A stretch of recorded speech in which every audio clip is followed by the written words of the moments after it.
maybe even Christmas Day, who knows? There is a reason the Senate is on fast forward when it gets to this time of year. It's because the Senate is broken.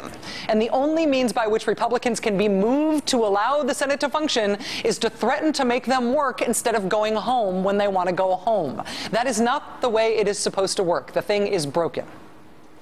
But it can be fixed. Joining us now is Senator Tom Udall of New Mexico, a man who wants to fix it. Thank you very much for joining us again, Senator. It's nice to see you.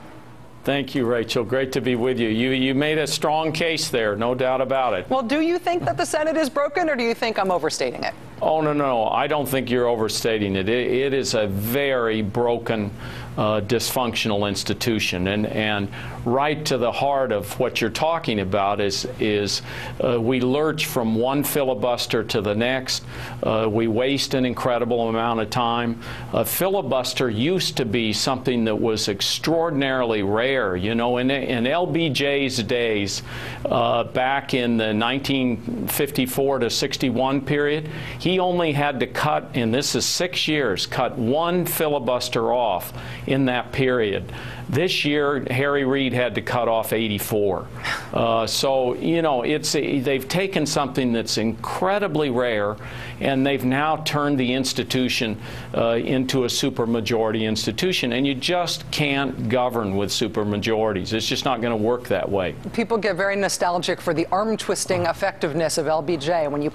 When you realize what he was up against, one filibuster versus 84 for Harry Reid, it kind of puts Harry Reid in a brighter light. I mean, there is a reason that the filibuster exists. I mean, the Senate values the preservation of the rights of the minority for making their views known and having some legislative effectiveness. But is there a way to preserve that while stopping the breaking of the institution? I think there is, Rachel. I really believe in the rights of the minority. And really the way the filibuster used to work is there was respect back and forth between both sides of the aisle, Republicans and Democrats. And you would say to the minority side, well, if you want to take the time to be heard, to put your viewpoint out there, to rally the American people, please do that and take the time that you need. But then at the end of that, there was an understanding that you would come together and have an up or down vote. And that's what we're missing right now.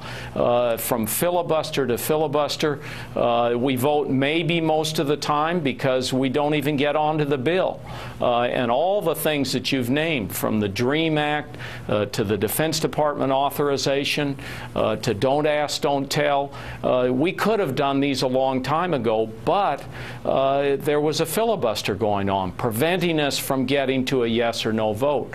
And so one senator shouldn't have the right to hold the whole institution up. You'll remember there was a senator that held unemployment benefits up for almost 2 or 3 days singly while people were rolling off and losing their benefits. That just isn't right, and I don't think the American people in the middle class feel that this is the way the Senate should operate. But we can fix it. We can fix it on the first day because with 51 senators and utilizing the constitutional option, we can move to a situation where we change the rules. Obviously, I may be in the minority at some point, so I want minority rights protected, but we can make the Senate work more efficiently, and that's what we're working on right now. And I've got this idea on the constitutional option that on the first day, and it's been utilized before, with 51 votes, you can cut off debate and adopt rules of the Senate, and that's what we're galvanizing around. Senator Udall, I asked Senator Reid right before the election if he would support filibuster reform with, as you've said, your constitutional option, something that's structured to take a 51 senator vote on the first day of the new Senate. Obviously, there will be more than 51 Democrats, for example, in the chamber at that time, plus some Republicans may be interested in this proposal as well. Certainly, there have been some positive noises on it from some Republicans. Do you have support from Senator Reid for pursuing some kind of filibuster reform? He did say that he would be interested in it, at least in concept.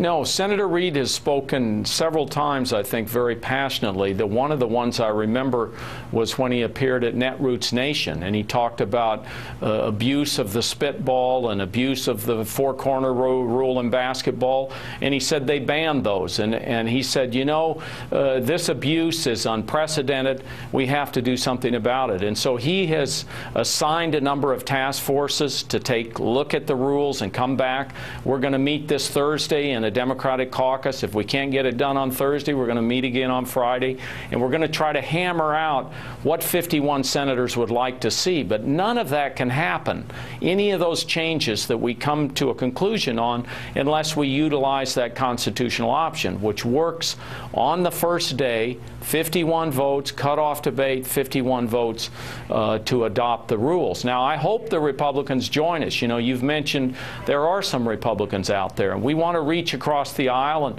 we want to try to make sure that the place isn't dysfunctional and that they give us their ideas. But if they aren't going to join us and continue this, then I think it's our obligation to govern and do everything we can to make sure that the American people have legislation that meets their needs. The middle class is hurting now. We need to get out there and legislate, get this economy going, and move on all those other important matters we talked about earlier. Senator Tom Udall of New Mexico, thank you for joining us, sir. Appreciate your time on this. Thank you very much. What Senator Udall is talking about there, I believe, is the single most important thing that could be done to change Washington on a single day in the legislature that we know about. It would make a huge difference for the rest of Barack Obama's first term as president, and might make the difference between whether or not he has a second term. It can only be done on the first day of the new Congress.